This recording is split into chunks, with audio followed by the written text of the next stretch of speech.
Pues el día de hoy vamos a revisar el tema de neumonía, neumonía adquirida en la comunidad y es de etiología bacteriana. ¿Por qué se recalca que es de etiología bacteriana o viral? Bueno, pues todo puede comenzar con un proceso viral que después se complica con una bacteriana, ¿vale?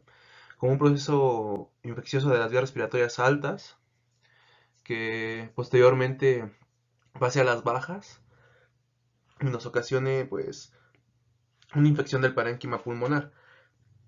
En este caso no se descarta que la principal causa etiológica que conocemos en el medio hospitalario y los médicos sea el Streptococcus pneumoniae. ¿Cuál es la principal causa etiológica en personas que llegan a tener esta complicación? ¿Vale? Mi nombre es Pablo César Rodríguez Bravo, soy alumno de la Escuela Superior de Medicina y actualmente me encuentro haciendo mi internado de pregrado, ¿vale? Y espero que pues esta información les sea de un poco de utilidad para sus clases, para la vida diaria y para que conozcan un poco más acerca de la neumonía, ¿vale? Pues bueno, como les comentaba, principal causa etiológica es el Streptococcus pneumoniae. Un poquito de él, ¿vale? Pues el Streptococcus pneumoniae es un coco gran positivo, se encadena. De hecho, el de la denominación strepto viene de la palabra griega cadena y coco porque tienen forma de cocos, ¿no? O sea, pequeños cocos que están ordenados en cadena, por eso se le conoce como Streptococcus pneumoniae. Es una bacteria capsulada, como se ha dicho es gran positiva, no produce esporas, no está flagelada. Esta bacteria produce alfa hemólisis en el agar que está enriquecido con sangre, ¿vale? Es un poquito así como la hemólisis que causa la bacteria que causa la faringoamigdalitis o la faringitis, ¿vale? En este caso que es el Streptococcus. Esta bacteria fermenta la glucosa, o sea que es medio idóneo para que crezca es fermentadora de glucosa, enriquecidos con glucosa, uno de los medios. Produce ácido láctico y es una de las grandes cualidades que tiene es que es aerobia y anaerobia facultativa. O sea que puede vivir en medios muy ricos en oxígeno o muy pobres, ¿no? Entonces es una bacteria un poco molesta, ¿no? Por así decirlo. Y tiene factores de patogenicidad, perdón. Y estos factores pues se encargan acerca de, bueno, se van a ver un poco acerca de lo que va a ser su patogénesis y la virulencia de esta bacteria, ¿no? Bueno, no creo que está bien hablar de virulencia de la bacteria, más bien hablar de los factores que tiene para producir la enfermedad, ¿vale? Sus armas o herramientas de trabajo de esta bacteria son la cápsula que lo recubre, que por lo regular son cápsulas que el sistema inmunitario no logra reconocer, como por ejemplo con la tuberculosis, que son llenas de azúcares o de otras proteínas que tienen y se pueden defender muy bien hacia el sistema inmunitario y no lo reconocen y entonces es un poquito difícil la representación de los antígenos, ¿no?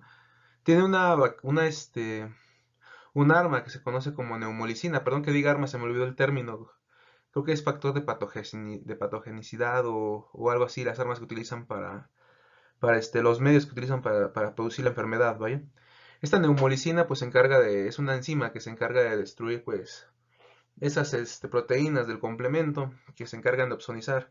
Entonces es un poco difícil opsonizar la bacteria, ¿no? Es por eso que el tratamiento es antibiótico y no remite con el tiempo, ¿vale? O sea, si no es como una enfermedad viral, que en la enfermedad viral podemos decir que con el tiempo nada más le vamos a dar tratamiento de sostén y con el tiempo va a remitir, pero esta no, esta hay que darle antibióticos y ahorita vamos a ver hasta el último cuáles antibióticos se usan. También tiene los leucocidinas, que también, como se dice, pues son enzimas que se encargan de, una de dos, atacar a lo que es a los leucocitos, ¿no? Que son células que se encargan de ir a destruir bueno, no de destruir, vaya, de ir a tomar fragmentos y presentarlos a las células B, ¿vale? A los linfocitos B. Pero bueno, eso es un poco de lo que tiene, de las herramientas que llega a tener esta bacteria, ¿no? O sea, un poquito entrando en tema, vamos a ver la importancia que tiene la insuficiencia respiratoria aguda y la neumonía en niños menores de 5 años, ¿vale? Dice que en 1998 la neumonía fue causa de más de 19.000 muertes, en las cuales alrededor del 50% fueron de niños menores de 5 años. Entonces vamos a ver aquí la importancia que en realidad tiene la neumonía en pacientes pediátricos, ¿vale? En pacientes pediátricos que han recibido la inmunización materna por medio de la lactancia y que ya tienen un poco de memoria inmunológica, ¿no? O sea, importante, que ya han estado enfermos anteriormente de neumonía.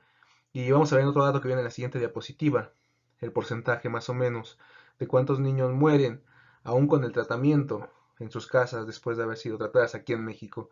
Este dato fue sacado del libro de González Andaña Napoleón, de infectología pediátrica. Y bueno, la tablita nos dice esto. Si pueden ver la comparación entre las diarreas y la neumonía es una causa muy frecuente de muerte, ¿vale? En lo que es en niños menores de 5 años. Y esto es porque se complica con la insuficiencia respiratoria, ¿vale? Entonces un pulmón que no oxigena bien, pues no está llevando una buena cantidad de oxígeno, no está saturando esa sangre, y esa sangre se va muy pobre en oxígeno. Y pues obviamente, pues fisiopatológicamente y bioquímicamente el oxígeno es un sustrato para la oxidación de la glucosa. Entonces, entre menos sustrato tenga para oxidar la glucosa, pues menos vamos a producir ATP y entonces el tejido se va a ir muriendo y principalmente el cerebro se va a ir apagando en funciones. ¿Ok?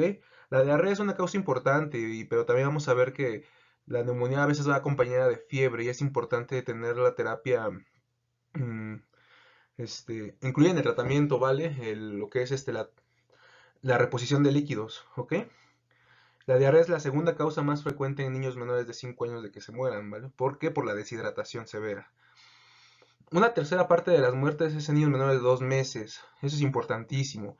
El diagnóstico, si no estamos en certeza de que puede ser una neumonía confundido con una laringotraqueitis o con una bronquiolitis, es importante hacer el diagnóstico diferencial por medio de lo que van a ser las pruebas de gabinete.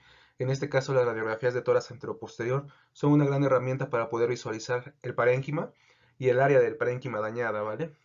En este caso el pulmón, si es bilateral o unilateral, y como siempre sabemos, ¿no? La semiología, la clínica que nos da esta enfermedad que vamos a ver también en esta presentación.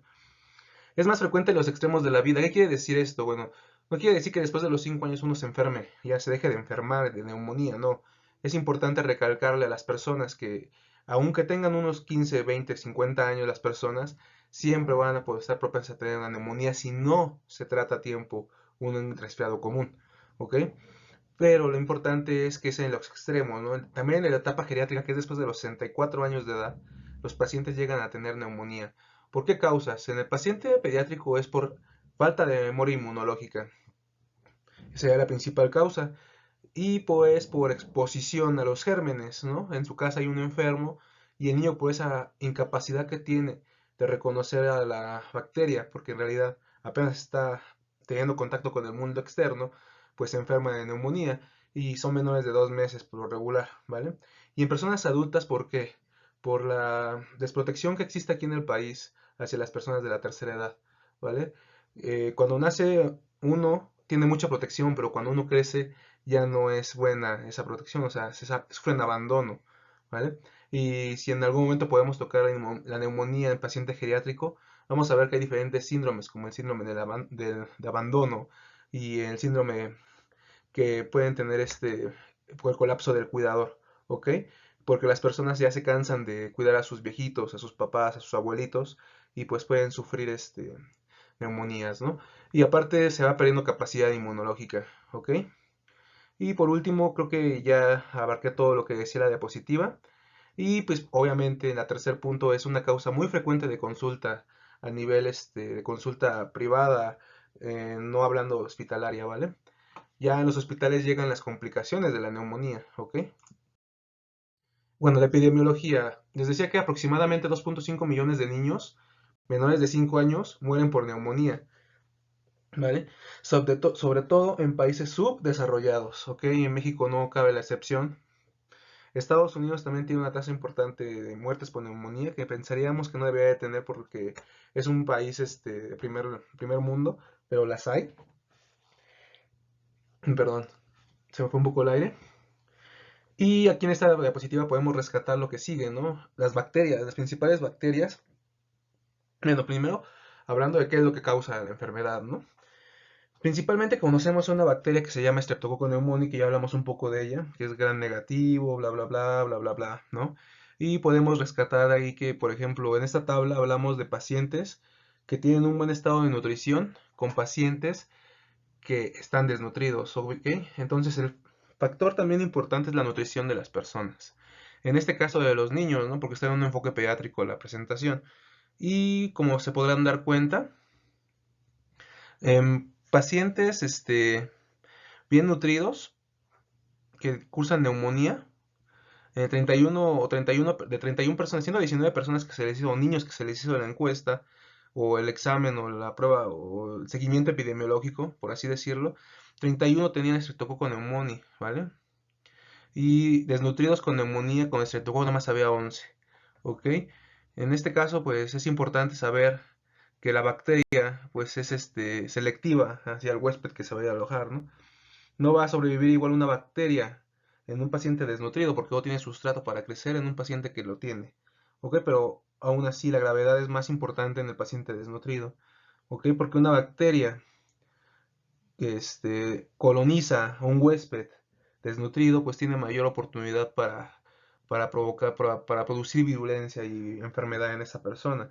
Y no por así decirlo, pues todos sabemos que los factores que protegen al organismo, en este caso la memoria inmunológica y la inmunidad innata, se encargan pues son sustancias corporales, secreciones. Entonces, si el niño está deshidratado, pues no las va a tener al 100%, y si está desnutrido, pues tampoco, ¿vale? Y pues ese es lo importante de esta diapositiva. Si vamos viendo hacia abajo, también tenemos casos de neumonía por Haemophilus influenza, principalmente del tipo B, esta es una bacteria, y las principales virus que pueden ocasionar que no las había comentado en un principio, es el virus sincitial respiratorio, el adenovirus, y si no, sí, el virus de la influenza.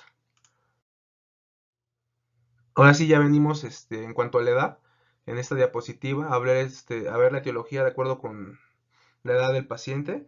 Y en este caso vemos que el Streptococcus pneumoniae tiene mayor incidencia de los 3 meses a los 5 años de edad. ¿Ok?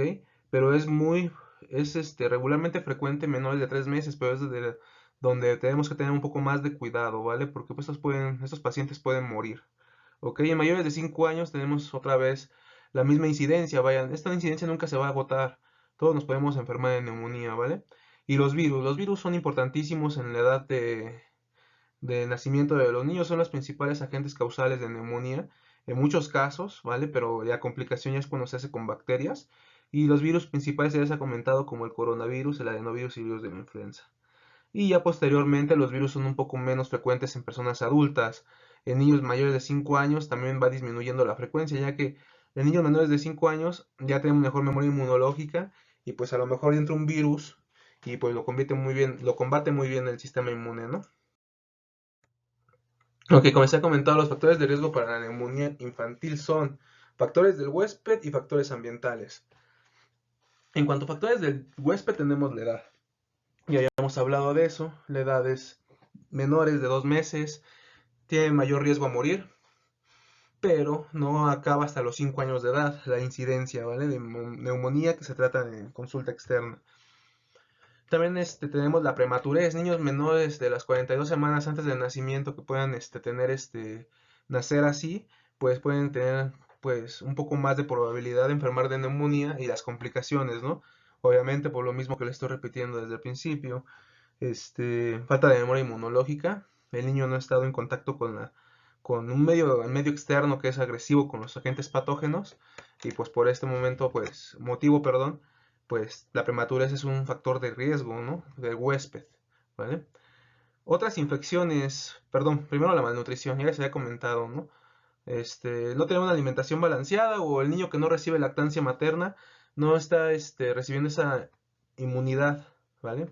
Que le está ofreciendo la madre al niño y pues esas inmunoglobulinas, principalmente la IgA, no están siendo captadas por el recién nacido, está compartiendo un poco de la memoria la madre al hijo, es por eso que es importante recalcarles la importancia que tiene darle la lactancia, ¿no?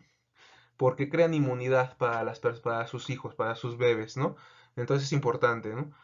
Otras infecciones, por ejemplo, niños que nacen y que al nacer por contacto vertical pueden obtener una enfermedad por clamidia, por la madre o por una enfermedad de vías urinarias que haya tenido la madre, pues son importantes factores de riesgo, ¿no? Entonces hay que tener cuidado al momento de tenerlos, que el médico esté muy bien protegido y que la madre pues esté libre de infecciones, ¿no? Y recordemos que una de las causas principales de infecciones en el embarazo son las IBUs, ¿no? Las infecciones de vías urinarias. Entonces, identificar a tiempo y darle un tratamiento a la madre para que esto no pase y no tenga otra infección el niño, ¿no? También podría entrar aquí lo que son las enfermedades hereditarias, ¿no? Como otras enfermedades, por ejemplo, el síndrome de Down, este, alguna otra enfermedad o discapacidad que tenga el niño, también lo hace un poco más propenso a tener una neumonía. Anomalías anatómicas, ya les había comentado, por ejemplo, en los síndromes de Down que tienen la tetralogía de Fallot o más bien también en otras personas que podrían tener, no sé, ah, falta o agenesia de algún órgano, etcétera, ¿no? La inmunodeficiencia. Lo que la inmunodeficiencia, eso no está peleado, la inmunodeficiencia es mala en cualquier caso de neumonía, vaya, ya sea en niños menores de edad o en personas adultas, ¿no? Principalmente en adultas, pues ya saben, por virus de inmunodeficiencia humana, ¿no? Que en algún momento hablaremos de él. Factores ambientales, pues tenemos la sanidad inadecuada. En el lugar puede ser en el nosocomio o en la casa también, ya cuando estén en casa. También los niños tienen que tener un buen cuidado y las áreas donde estén los niños tienen que estar muy bien, muy limpias. Hace recalcar a las madres también eso. La sobrepoblación de la zona donde vivan, ¿ok? Si viven en un hacinamiento, muchas personas en este lugar, por ejemplo, viven padre, madre, dos hijos, la abuelita, el perro, el gato, el perico, eso es importante factor de riesgo para poder tener enfermedades pulmonares. La exposición al humo de tabaco, ¿vale? Al humo de leña y a los humos que se producen en las fábricas. El humo del tabaco está comprobado que disminuye la actividad ciliar. Entonces disminuye la producción del moco y esa barrera de inmunidad innata que tenemos se ve abolida por el humo del tabaco. Así que hay que decir a los padres, ¿no? Que dejen de fumar enfrente de los niños o que salgan a fumar a la calle si es que en verdad no pueden abandonar esa costumbre, ¿no? Digo, cada quien sus vicios y por ejemplo, uno puede fumarse un cigarrillo de vez en cuando, pero hay que cuidar mucho a los bebés, ¿no? Ellos no tienen la culpa. Uno pues ya es una persona adulta, ya tiene mejor inmunidad y pues también tiene sus 3, 4 enfermedades psiquiátricas encima, pero los niños no, ¿ok? Entonces hay que decirles a los padres. La falta de acceso a la atención médica que tenga este niño, o sea, si por ejemplo el niño nace en una población, por ejemplo aquí en México, en la Sierra de Querétaro, y su centro de salud está muy lejos, la madre no va a llevarlo a tiempo porque también tienen que trabajar, ¿vale? O a lo mejor se dedican al campo o X cosa. Puede ser cualquier otro factor, es la falta de atención médica que puede existir en estas comunidades, ¿no? Y por último, yo creo que lo más importante, la resistencia a los antimicrobianos. Esa resistencia que nosotros hemos propiciado a lo largo del tiempo con las recetas médicas y con la automedicación, ¿vale? El saber prescribir es importante para el médico, tanto como es importante para el paciente no automedicarse. No es lo mismo prescribir penicilinas para tratamiento del estreptococo neumónico que prescribir amoxicilina, que sería una de las alternativas, ¿no? Pero empezamos con penicilinas por la importancia, ¿no? Si es resistente, pues ya podemos utilizar combinaciones, ¿no? Y en ocasiones hasta podemos utilizar cefalosporinas, pero de acuerdo a los estudios epidemiológicos, se deben utilizar en primera instancia penicilinas, ¿vale? Nunca otra cosa. Bueno, la fisiopatología de lo que va a ser nuestra enfermedad de la neumonía va a ser la exposición que tiene el paciente hacia las bacterias, ¿no? Principalmente, por lo general, siempre son personas que están en contacto con otras personas enfermas y estas se transmiten por gotas de flush, ¿no? Así como la tuberculosis y todas las enfermedades que entran por pulmón se provienen por vía aerógena y entran al organismo, ¿vale? Y hay una exposición del huésped a la gente, ¿ok? Entonces, hablamos de un periodo de 48 a 72 horas en el que tarda en replicarse esta bacteria, ¿vale? Cuando existe la IgA, ¿vale? No va a haber adherencia de la bacteria y por lo consiguiente no va a haber una enfermedad en sí, ¿no? Esto es en un paciente inmunológico adulto, ¿vale? porque los niños son un poquito más difíciles las situaciones, ¿no? Dado que la IgA la está transmitiendo la madre por medio de la lactancia, no existe adherencia, bueno, no existe tanto una protección y un reconocimiento específico del huésped hacia lo que es la bacteria y puede producir enfermedad, ¿no? Así aquí marcamos que 48-72 horas les comentaba que ese periodo en el cual hay replicación de incubación, ¿vale? Y va a intervenir otras inmunoglobulinas como la IgG, ¿vale? Cuando existe IgG en abundancia y que ya ha reconocido en los adultos a esta bacteria, nueva replicación y obviamente va a haber una buena protección inmunitaria y no va a haber evolución de la enfermedad. Pero por ejemplo, cuando replica, ¿qué pasa? Primero va a permanecer localizada y se va a hacer una invasión en ese sitio, ¿no? Una invasión que se conoce como invasión local, o ustedes lo pueden describir como ustedes quieran, ¿no? Va a haber una etapa subclínica de la enfermedad en la cual la inmunidad va a poder favorecer al huésped y protegerlo, ¿vale? Pero en ocasiones va a haber una diseminación de esta enfermedad y eso se va a dar por sangre o vasos linfáticos, ¿vale? Los anticuerpos van a estar presentes en todo momento, aquí lo dice, en la depuración de la enfermedad, pero si esta evoluciona, hacia las vías inferiores, o sea, se puede producir meningitis, una peritonitis, una artritis séptica, una endocarditis, ¿vale? Hablamos de esto cuando los agentes patógenos habíamos hablado que se streptococcus pneumoniae y piógenes. Por eso hablamos de meningitis, peritonitis, artritis séptica y endocarditis, ¿vale? Principalmente una complicación endocarditis de lo que va a ser la enfermedad por estreptococopiógenes.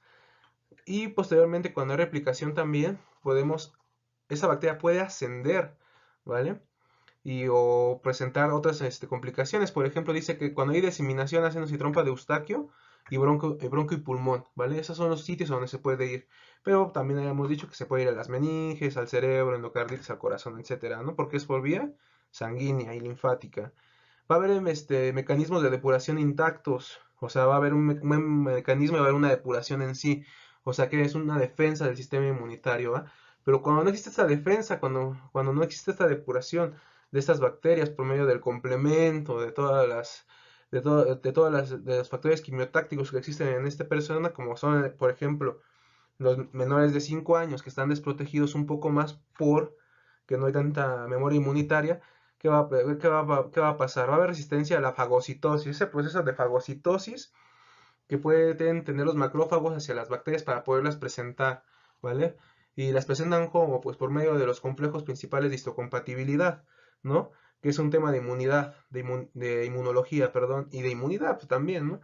Estos factores, principales de histocompatibilidad se expresan en las membranas celulares, pero primero reconocen, lo ingresan, lo fagocitan y lo expresan y lo presentan a los linfocitos B, que son los encargados de producir inmunoglobulinas. Y en este caso es la memoria inmunológica que tienen las personas, ¿no?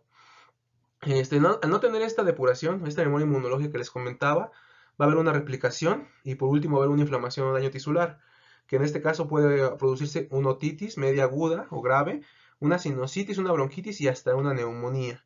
¿Vale? Esto es importantísimo para entender lo que es la fisiopatología, ¿no? Entonces entra por las gotitas de flush, ya los habíamos comentado al principio, y posteriormente se va a replicar, ¿no? Va a ir hacia lo que va a ser las 48-72 horas de lo que va a ser la instauración del agente patógeno y va a ver todo lo que va a haber en signos y síntomas del paciente, que ahorita lo vamos a ver, ¿no? Esto es lo que debemos ver. Y aquí, en esta imagen no se describe muy bien lo que yo quiero expresarles, ¿no? Porque aquí hay una pérdida de la continuidad de lo que va a ser la primera membrana inmunológica de la inmunidad innata, que es la piel, ¿vale? Aquí nos ejemplifican que hay una pérdida de la continuidad, puede entrar la bacteria, pero ¿qué pasa? Nos sirve para ejemplificar lo que yo les quería decir con las inmunoglobulinas, ¿no? Va a haber neutralizaciones de las toxinas, en este caso las neuroaminidasas que tienen estas cosas, esta bacteria, la protección que tiene, ¿no? Va a haber activación del complemento, ¿vale? La cascada del complemento que termina con el complejo de ataque a membrana, que en este caso también ayuda las facciones C3b y C3 para opsonizar a estas bacterias y que sean reconocidas por los macrófagos, ¿no? Esto es importante porque los niños menores aún no existe esta inmunidad tan avanzada como la hay en el adulto. No es por eso que es importante la lactancia materna, lo vuelvo a recalcar, para que la primera barrera de inmunidad, que en este caso sería la IgA secretoria, que secretan las mucosas, sea protectora y no deje pasar a las bacterias, ¿no? Aparte, por esa inmunidad, ese tipo de alimentación, la madre le transmite un poco de inmunidad que ella reconoce de años atrás, ¿no? Es importante por eso. Va a haber lisis mediada por el complemento, como les había comentado, ¿no? El complejo de ataque a membrana, ¿vale? Y va a haber pues reclutamiento de todas estas células de la inmunidad por medio del mastocito que segrega histamina y permite que se abran los vasos, ¿no? En este proceso que se le conoce como proceso de extravasación de los neutrófilos hacia lo que va a ser el lugar de la inflamación. Se va a extravasar, va a rodar, va a reconocer a las proteínas que tiene la membrana por medio de sus receptores y va a poder salir y va a poder ir en combatir a esta enfermedad, ¿no? Aparte el macrófago va a poder presentar a los antígenos, a los linfocitos B y pues posteriormente llegarán leucocitos y toda esa ventaja que tiene la inmunidad de un adulto que no tiene la de un niño, ¿no? Bueno, aquí podemos simplificar todo eso que les estaba comentando al principio. Bueno, en cuanto a la anatomía patológica, son cortes de tejido, que ya son pacientes que han fallecido, y podemos ver que existen dos, dos momentos o dos tiempos de evolución de lo que va a ser la enfermedad de la neumonía, ¿no? Una que se conoce como hepatización roja, que es una consolidación del parénquima, aquí la podemos observar, con bronquios que incluyen fibrina, abundante fibrina, y capilares muy congestionados, ¿vale? Aquí podemos ver los capilares súper congestionados, los cuales, en realidad no tienen muy pocos o nulos polimorfonucleares, ¿no? Células de inmunidad. Y una hepatización que se llama gris, ¿vale? Que es en donde hay mayor cantidad de polimorfonucleares, ¿no? Si podríamos aumentar y tuviéramos este corte de entidad, podríamos ver las características de los polimorfonucleares para poder reconocer esas células, ¿no? Aquí la verdad lo único que vemos es un desastre de eritrocitos y células de inmunidad, ¿no? Por ejemplo, neutrófilos, que son estos que se ven aquí un poquito más moraditos en su núcleo, ¿no? Pero bueno, podemos checarlo en un libro de histopatología, ¿no? O en un corte histopatológico posteriormente. Ah, aquí viene lo importante, ¿no? Las manifestaciones clínicas de la neumonía, ¿vale?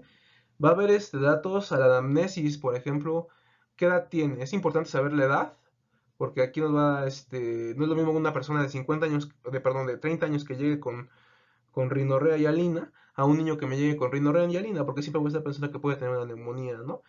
Este, como les había comentado, cualquiera, ante todo los lactantes, ¿no? Son los principales, ¿no? Menores de 2 meses, que son los que nos debemos de enfocar más, porque son los que pueden tener una complicación y morir, ¿ok? La fiebre o la temperatura siempre es mayor a 39 grados centígrados, no siempre, ¿vale? No en todas las ocasiones es mayor a 39 grados centígrados, ¿ok? Yo diría que es mejor en pacientes que no tengan este tipo de temperaturas, en pacientes pediátricos, porque recuerden que las temperaturas elevadas son una principal causa de que el niño convulsione, ¿no? Entonces es una urgencia bajarle la temperatura cuando lleguen al servicio de urgencias, ¿no? Ya dándoles, ofreciéndoles cualquier cosa, ¿no? Puede ser diclofenaco en gotas, paracetamol en gotas o a lo mejor hasta metamizol intramuscular, ¿no? Puede haber un comienzo que es el cual es agudo, ¿vale? O sea que por mucho tiempo estuvo ahí la bacteria, colonizó y pudo haber empezado en lo que va a ser las vías respiratorias altas, ¿no? Pues entró por la nariz, se quedó ahí un rato y después esperó que el paciente inmunodeprimiera y se fue para abajo, ¿vale? Y enfermó, ¿vale? Y recordemos que la Streptococcus es coloniza normalmente las vías respiratorias altas, ¿no? O sea, es una bacteria que está ahí, aunque estemos bien. Lo que pasa es que cuando uno enferma o se expone a los factores de riesgo que ya les había comentado, esta bacteria baja y coloniza, ¿no? Y produce todo esto, ¿no? En otro caso, por ejemplo, dice aquí que, por ejemplo, otros enfermos en el domicilio es muy rara la ocasión que se pueda producir, pero bueno, digamos, complicaciones, o sea, no todo en este caso es cierto, ¿no? Porque si hay una persona que está enferma con una bacteria y está al lado de un niño tosiendo, pues obviamente le va a pasar esta información y esa bacteria se va a colonizar al pobre niño, ¿no? Y lo va a enfermar. Entonces por eso hay que tener cuidado de usar cubrebocas cuando estemos enfermos y sobre todo en frente de los menores de edad. Las complicaciones que ya les había comentado, ¿no? Otitis, artritis, celulitis y pericarditis. En este caso la tos es productiva, pero ¿qué pasa en niños? La tos es productiva, pero no sale la flema, ¿ok? Es por eso que les damos micronebulizaciones y ayudamos a que esa flema se haga un poco más líquida y la pueda expulsar, ¿ok? Así ayudamos un poco a que el organismo se defienda y saque, porque recuerden que también la tos es un mecanismo de inmunidad, es un reflejo inmunitario. Ok, a la exploración física, esto lo debe de saber cualquier médico, analizar, a la exploración física, a inspección, los movimientos respiratorios van a estar disminuidos, los cuales pueden ser uni o bilaterales, ¿ok? Entonces vamos a pedir al paciente que se quite la playera y vamos a poder ver los pulmones de este. Si vemos que los movimientos respiratorios están disminuidos de algún lado, ya lo podemos poner en la nota médica, ¿no? Perdón. Y pueden ser uni o bilaterales, obviamente. A la palpación, los movimientos de ampliación y amplexación se corrobora la hipomovilidad. Ok, vamos a poder ver que los pulmones no insuflan, no entra bien el aire y el paciente pues tiene a lo mejor a la inspección un poco de tiraje intercostal, ¿no? También podemos ver que las vibraciones vocales están aumentadas, ¿ok? Ya que este tipo de consolidación se integra a un síndrome que se le conoce como condensación, ¿no? Que es lo que estamos haciendo ahorita, integrar un síndrome de condensación, este, mm, pues, con la anamnesis, ¿no? O sea, con la exploración, ¿ok? ¿Qué más? Ah, la percusión, el sonido que va a estar, que es normal, que es el creado pulmonar, ya no va a ser el mismo y ahora va a ser submate o tipo mate, ¿ok? Porque está ocupado ese pulmón. Y a la auscultación podemos tener ruidos respiratorios que estén aumentados, como ejemplo poner un poco de frote, que puede haber estertores, sibilancias, al final de la inspiración, ¿no? O al principio, digamos. El diagnóstico se puede hacer con una radiografía de tórax, como se ha dicho, que va a mostrar una opacidad homogénea, los cuales van a ser bordes muy bien limitados, en algunas ocasiones, vaya, porque en niños menores de edad, en ocasiones se puede ver aquí el infiltrado, ¿vale? Como si fuera una bronquiolitis, ¿no? Digamos, un infiltrado, aquí donde sale lo que es el hilio, y lo podemos ver un infiltradito por aquí, ¿no? Así, como una línea. Ok, ese será como que el caso muy peculiar, ¿no? O sea, no es siempre la opacidad así grandota, ¿no? En ocasiones puede ser así múltiples lóbulos o nada más uno, y con esa diferencia, ¿no? Su tamaño va a depender de los sacos alveolares que están ocupados, obviamente. Aquí, por ejemplo, tenemos una neumonía que está ocupando casi 3/4 partes del pulmón derecho, ¿no? Y va a haber opacidades en parches, como se ha comentado, ¿no? Diferenciales de esto, pues puede ser tuberculosis, laringotraqueitis, bronquiolitis, ¿vale? Diagnóstico, bueno, el diagnóstico puede ser microbiológico o por medio de una punción, ¿vale? Pero obviamente, entre menos invasivos seamos con nuestros niños, pues mejor le vamos a hacer una punción a un niño pequeñito, ¿no? Digamos. Y si vemos que la garganta, la faringe está hiperémica, pues ¿qué vamos a hacer? Pues tomarle una muestra, ¿no? Para mandar al laboratorio. Pero en realidad, estas muestras tardan días, ¿no? En ocasiones hasta semanas en ser analizadas. Entonces, por clínica, por epidemiología y por exploración, por haber hecho bien nuestra semiología, podemos llegar a un diagnóstico, ¿no? Presuntivo y darle un antibiótico, ¿no? Ajustar un antibiótico para ese tratamiento. Ok, en neumonía bacteriana no son útiles exudados faringios ni esputo, les había comentado. No les mandamos a hacer en una neumonía bacteriana una técnica de esputo o de técnica de exudado faríngeo. ¿Por qué?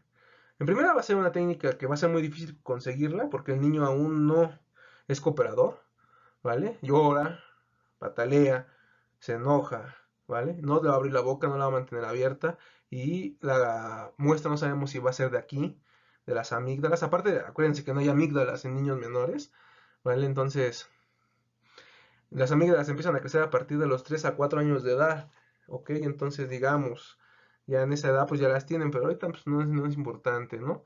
El esputo, el esputo no se les recomienda hacerlo, ¿por qué? Porque para que tú le digas al niño, a ver, dame una muestra de esputo, va a ser una técnica que no la vas a poder recolectar nunca, porque el niño aún no te entiende al 100%, ¿no?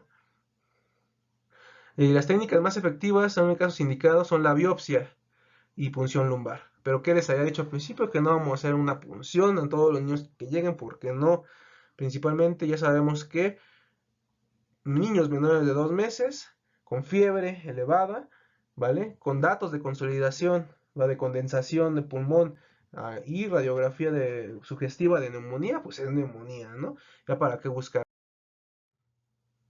Otro tipo de diagnósticos tenemos más avanzados, por ejemplo, por proteína C reactiva, ¿vale? Que ese ya es un poquito más caro. Y proteína C reactiva y procalcitonina, ¿vale? En este caso, pues es la técnica que utilizan para poder hacer la muestra y todo eso.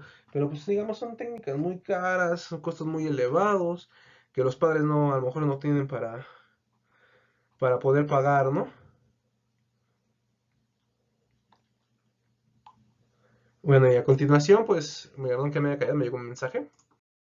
Vamos a ver las complicaciones, ¿no? Que podemos tener nosotros ante un niño con neumonía, ¿no?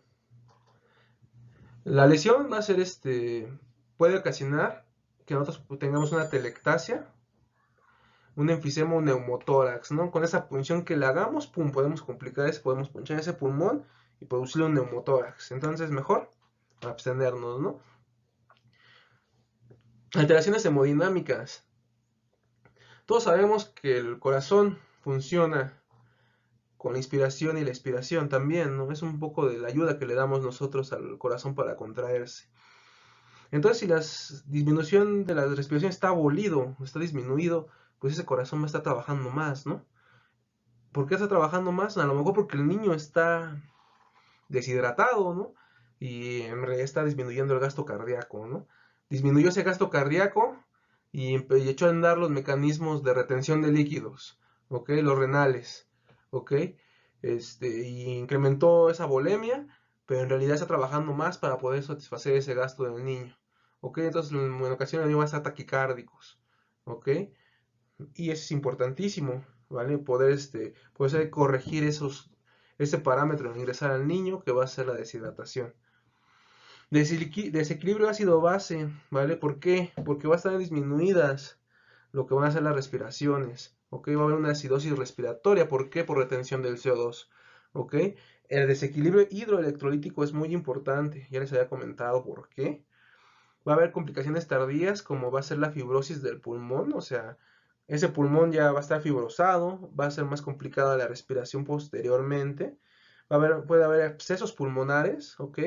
Que se generen a partir de que las bacterias, hinchas bacterias están ahí en el pulmón y no han sido eliminadas como debe de ser. Va a haber otra cosa que conocemos como otitis media, ¿ok? Es una de las complicaciones principalmente de esta que se puede ver por medio ascendente por la comunicación que existe en la trompa, la que es la faringe, ascender y llegar hasta el oído, producir una otitis, ¿no? Y también es importante tratarlo. Bueno, el tratamiento les he comentado que se da por penicilinas, ¿no? Principalmente de primera entrada le vamos a dar penicilinas, no le vamos a jugar ahí al que te voy a mandar ceftriaxona, luego llegando, ¿vale? Y las indicaciones de la penicilina sónica en menores de 5 años en pacientes pediátricos son las siguientes, ¿no? Tenemos dos presentaciones de la penicilina, ¿no? Una que es procaínica y otra que es sódica. En este caso utilizamos la sódica, ¿no? No la procaínica y tampoco la benzatínica. Creo que me equivoqué, no es procaínica, es benzatínica, ¿vale? La penicilina sódica la vamos a dar 50.000 unidades por kilogramo al día, o sea, cada 6 horas por 3 días. Al cuarto día, si hay una buena evolución, le vamos a empezar penicilina procaínica, ¿vale? Y la penicilina procaínica en menores de 6 años existe de 400.000 unidades, ¿vale? Esa con una intramuscular cada 24 horas hasta el día 7, ¿ok? Hasta el día 3 le damos a dar penicilina sódica y posteriormente si vemos que hay una buena evolución al cuarto la cambiamos por procaínica para seguir con el esquema, ¿no?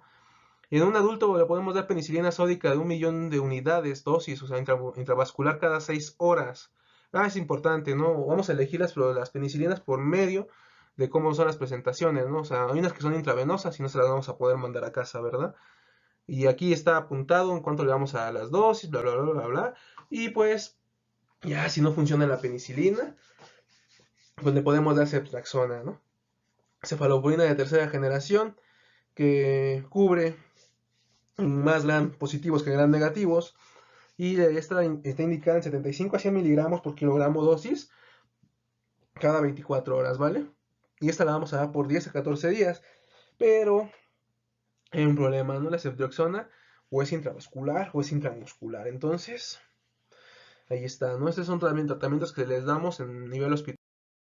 Y las medidas generales que le vamos a decir a la persona que debe de tener con su niño cuando se lo lleve a casa va a ser el aporte adecuado de líquidos, electrolitos y calorías. ¿Ok?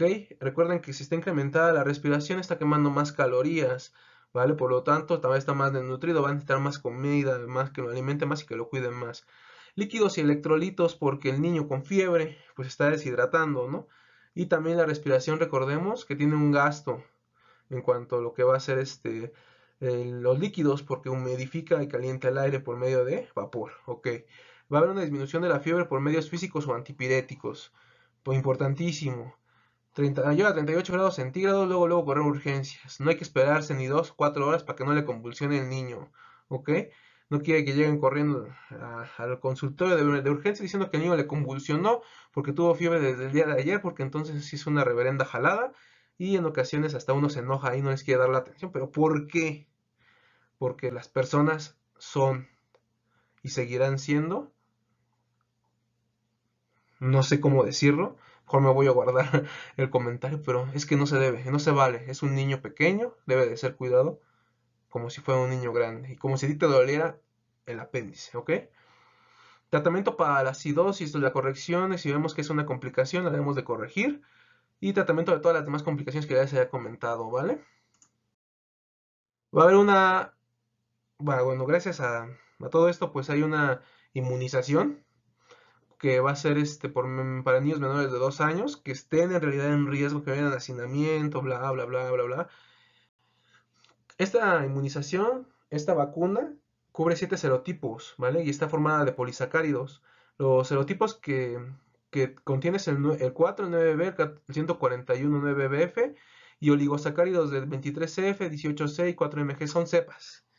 ¿Ok? Y esos números en rojo son las cepas de las cuales se llegan a obtener los polisacáridos y los oligosacáridos y se mezclan para hacer la vacuna, ¿no? Se aplica de manera intramuscular en una dosis de 0.5 mililitros en la cara anterolateral del muslo a los 2, 4 y 12 meses de nacido. O sea, son 3 veces. Por favor, repitan a las mamás. Esto es muy importante, por favor, que el niño 2, 4 y 12 meses se ponga esta vacuna, ¿vale? No se vale que le digan que la mamá llegue y les diga es que no sabía porque ya en la actualidad existe una cartilla de vacunación y ahí les ponemos los meses y cuándo deben de regresar a poner la vacuna, ¿no? No que se fue con la vecina, se fue a chismorrear y se le olvidó, o a lo mejor tuvo una urgencia y se comprende y se la ponemos al niño, pero lo importante es que se las pongan, ¿no? La vacuna para mayores de 2 años está hecha de polisacáridos que cubren 23 serotipos, ¿vale? Esta es la 7 valente y hay otras que son más serotipos, ¿no? Y esta se recomienda en personas geriátricas, como se ha comentado en un principio, mayores de 64 65 años de edad, y también se aplica de manera intramuscular, ¿vale? Y se repite la dosis cada 5 años a los viejitos, ¿vale? Importantísimo. Todo esto, saberlo para poderles dar una buena información y que lo hagan en centro de salud y que se pongan la vacuna, ¿no? Como inmunización. O sea, si no los va a proteger al 100%, puede ayudarlos a no tenerla y que la mamá no esté sufriendo después, ¿no? Bueno, ya terminamos el tema. Bueno, y por último, esta diapositiva que dice, por ejemplo, ¿a qué le tienen miedo los doctores? Y otro le responde, pues al coco. Sí, al estreptococo, al estafilococo y al neumococo. Principalmente estos dos y al estafilo también. ¿Ok? Estos estreptococos son malísimos, han generado muchísima resistencia en los últimos años, como se ha comentado en un principio, ¿gracias a qué? A la automedicación, pero el médico también tiene su gran aporte a esta resistencia de streptococo, estafilococo y neumococo por la medicación y el uso inadecuado de los antibióticos. Y al último, pues eso es lo que estoy comentando, ¿no? El uso adecuado de antibióticos disminuye la resistencia a la bacteria. Fin, se acabó, ¿vale? Este fue el tema de neumonía. Espero me sirva de algo. Si tienen algún comentario, por favor pónganlo abajo. Si no les gustó el tema, también pónganlo abajo. Nada más, por favor, cuando pongan sus comentarios no sean tan crueles y me vayan a poner ahí cosas que puedan afectar un poco mi moral. Y bueno, fue el completo el tema de neumonías, ¿vale? Aún no soy pediatra, pero lo voy a hacer en un futuro. Y pues y luego les pondré mi número para las personas que viven en México, ¿ok? Bueno, los dejo. Nos vemos la próxima. Yo creo que la próxima vamos a ver un tema de tuberculosis o de inmunidad. Todo depende de si les gusta o no. Si me dejan sus comentarios, pues les haré caso. Y también podemos revisar algún otro tema, ¿vale? Es información general, ¿vale?